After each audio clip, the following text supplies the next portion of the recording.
BRS భవన్లో కేటీఆర్ మాట్లాడుతున్నారు. లైవ్లో చూద్దాం.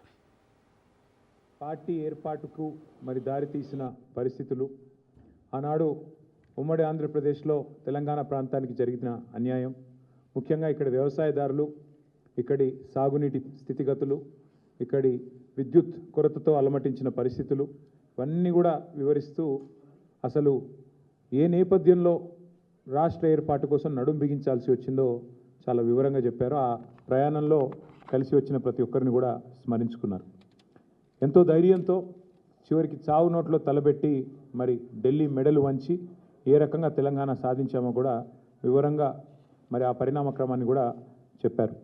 ఏ రకంగా పదవులను ఎప్పటికప్పుడు త్యాగం చేస్తూ రాజకీయాల్లో జనరల్గా పదవులు పట్టుకొని మరి ఆ కింద మీద అయిపోతూ ఉంటారు. కానీ అట్లా కాకుండా పదవులను తృణప్రాయంగా త్యజిస్తూ ఎప్పటికప్పుడు అవసరమైతే రాజీనామాలు చేసి ఎన్నికలు ఆహ్వానిస్తూ ఏ రకంగా ముందుకు పోయామో కూడా చాలా వివరంగా మరి ఉద్యమంలో ఒక్కొక్క మెట్టు ఎక్కించడానికి, తెలంగాణ సాధించడానికి ఎట్లా ఒక్కొక్క ఉప ఎన్నికను వినియోగించుకున్నామో కూడా వివరంగా చెప్పారు.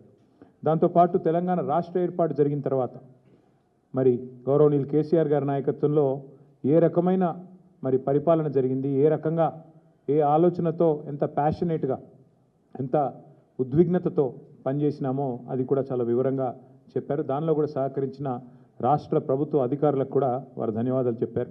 మాతో పాటు రాష్ట్ర ప్రజలకు సంక్షేమ ఫలాలు, అభివృద్ధి ఫలాలు అందించడానికి కలిసి వచ్చిన ప్రతి ఒక్కరికి కూడా వారు ధన్యవాదాలు చెప్పారు. రైతు బంధు లాంటి ఒక అద్భుతమైన పథకాన్ని ప్రపంచంలో ఎక్కడా లేని విధంగా తీసుకొచ్చి రైతన్నలకు అందించిన ఘనత కేసీఆర్ గారిది. యునైటెడ్ నేషన్స్ కూడా ప్రశంసించిన రైతు బంధు లాంటి పథకం, దాన్ని ఎందుకు పెట్టాల్సి వచ్చింది, ఏ కారణం చేత రైతు బంధు పథకం తీసుకొచ్చాం, అవన్నీ కూడా వివరంగా చెప్పారు.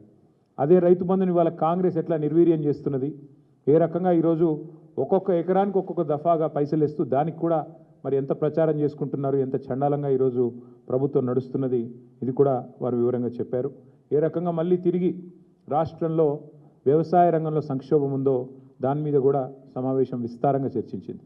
నిజానికి ఈరోజు తీసుకున్న అతి ముఖ్యమైన నిర్ణయం ధాన్యం కొనుగోళ్లలో రాష్ట్ర వ్యాప్తంగా ఏదైతే రాష్ట్ర ప్రభుత్వ నిర్లక్ష్యం వల్ల రైతులు తీవ్రంగా నష్టపోతూ ఉన్నారు, ఇవాళ దళారుల పాలైపోయింది ధాన్యం. రాష్ట్రంలో ఎక్కడా కూడా కొనుగోలు కేంద్రాలు నడవడం లేదు. సమావేశం ఏం తీర్మానం చేసింది అంటే బీఆర్ఎస్ ప్రభుత్వం ఉన్నప్పుడు ఏ రకంగానైతే ఎలాంటి ఆంక్షలు లేకుండా కొనుగోలు చేశామో, అది వరి అయితేనేమి, మొక్కజొన్న అయితేనేమి, సోయా అయితేనేమి, అదేవిధంగా జొన్నలు అయితేనేమి, ఇంకా ఏ పంట అయినా కూడా సంపూర్ణంగా ఎలాంటి ఆంక్షలు లేకుండా, సీలింగ్ లేకుండా ఏ రకంగానైతే కొనుగోలు చేశామో అదే రకంగా కొనుగోలు వెంటనే ప్రారంభించాలి, లేదా గ్రామాన బీఆర్ఎస్ పార్టీ ఉద్యమిస్తుంది రైతుల పక్షానని చెప్పి ఈ సమావేశం తీసుకున్న అతి ముఖ్యమైన తీర్మానం అది.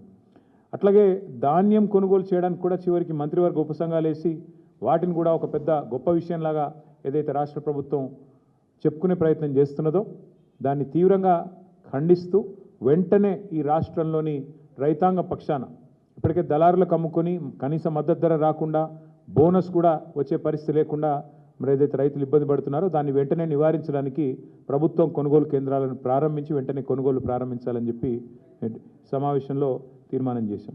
అట్లాగే సింగరేణి సంస్థ విషయంలో కూడా కార్మిక లోకానికి చేసిన అభివృద్ధి, మరి ఏ రకంగా అక్కడ సంక్షేమ పథకాలు ఇవన్నీ కూడా అమలు చేశామో దానికి సంబంధించి కూడా ఈ సమావేశంలో మరి చర్చించడం జరిగింది.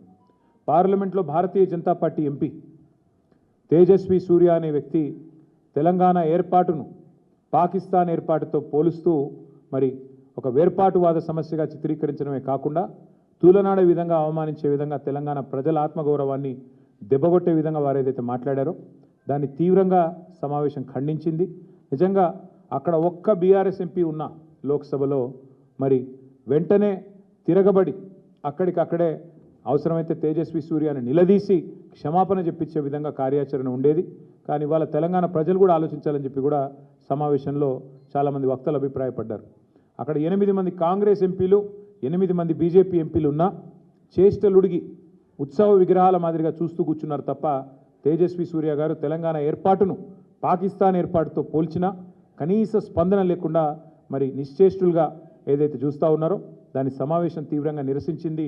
తెలంగాణ ప్రజలు దయచేసి తెలంగాణ పార్టీ ఎంపీలు, బీఆర్ఎస్ ఎంపీలు లేని లోటు ఏ రకంగా ఉందో ఆలోచించాలని చెప్పి కూడా ఈ సమావేశంలో చాలామంది వక్తలు అభిప్రాయం పడడం జరిగింది. తెలంగాణ పౌరుషం, తెలంగాణ చావదచ్చిన కాంగ్రెస్ బీజేపీ ఎంపీల నిష్క్రియాపరత్వం పైన కూడా ఈ సమావేశంలో నిరసన వ్యక్తమైంది. అట్లాగే మరి అన్ని రాజకీయపరమైన అంశాలతో పాటు ముఖ్యమైన మరొక అంశం మన కేంద్ర ప్రభుత్వం తీసుకున్న నిర్ణయం. ఈ మహిళా రిజర్వేషన్ బిల్లుని మరి వారు ఉద్దేశపూర్వకంగానే అడ్డుకున్నట్టుగా కనబడ్డది. అల్టిమేట్గా చూస్తే డీలిమిటేషన్తో ముడిపెట్టి మరి అనవసరంగా లేని ఒక కార్యక్రమం స్టార్ట్ చేసి మొత్తానికి మహిళా లోకాన్ని దేశంలోని అందరి ప్రజల్ని కూడా గందరగోళంలోకి ఏదైతే భారతీయ జనతా పార్టీ ప్రభుత్వం నెట్టిందో, మరి 30 ఏళ్ళుగా ఈ మహిళా బిల్లుకు సంబంధించిన చర్చలు జరుగుతూనే ఉన్నాయి. మరి మేము కూడా గతంలో ప్రభుత్వంలో ఉన్నప్పుడు చట్టసభల్లోనే మేము తీర్మానాలు కూడా చేసినాం. శాసన మండలిలో వెంటనే 1/3 రిజర్వేషన్ చట్టసభల్లో అమలు చేయాలి అని మా ప్రభుత్వం తరపునే ఆనాడు తీర్మానాలు చేసి పంపాం. ఈ సమావేశం ద్వారా కూడా మా పార్టీ యొక్క విస్తృత స్థాయి సమావేశం ద్వారా కూడా మహిళా రిజర్వేషన్ల విషయంలో పూర్తి చిత్తశుద్ధిని మళ్ళీ వ్యక్తం చేస్తూ తప్పకుండా వెంటనే కేంద్ర ప్రభుత్వం కూడా ఈ విషయంలో సానుకూల నిర్ణయం తీసుకొని రిజర్వేషన్లను వెంటనే అమల్లోకి తీసుకొని రావాలని చెప్పి కూడా మరి ఈ సమావేశంలో తీర్మానం పాస్ చేయడం జరిగింది. దాంతోపాటు మరి ఎస్ఐఆర్ అనే కార్యక్రమం ఏదైతే ప్రారంభం కాబోతా ఉందో ఆ విషయంలో కూడా చాలా కూలంకషంగా ఈ సమావేశంలో చర్చ జరిగింది. స్పెషల్ ఇంటెన్సివ్ రివిజన్ పేరిట మరి వెస్ట్ బెంగాల్లో దాదాపు 95 లక్షల ఓట్లు తొలగించడం జరిగింది. బీహార్లో 65 లక్షల ఓట్లు తొలగించడం జరిగింది. అట్లాగే రేపు తెలంగాణలో కూడా మే నెలలో ఈ ఎస్ఐఆర్ అనే కార్యక్రమం ప్రారంభమవుతా ఉంది. కాబట్టి ఈ విషయంలో పార్టీ మొత్తం కూడా టాప్ టు బాటం గ్రామ స్థాయి నుంచి మొదలు పెడితే, బూత్ స్థాయి నుంచి మొదలు పెడితే స్టేట్ స్థాయి దాకా కూడా ఫోకస్ చేయాలని చెప్పి మా పార్టీ అధ్యక్షులు దిశానిర్దేశం చేశారు.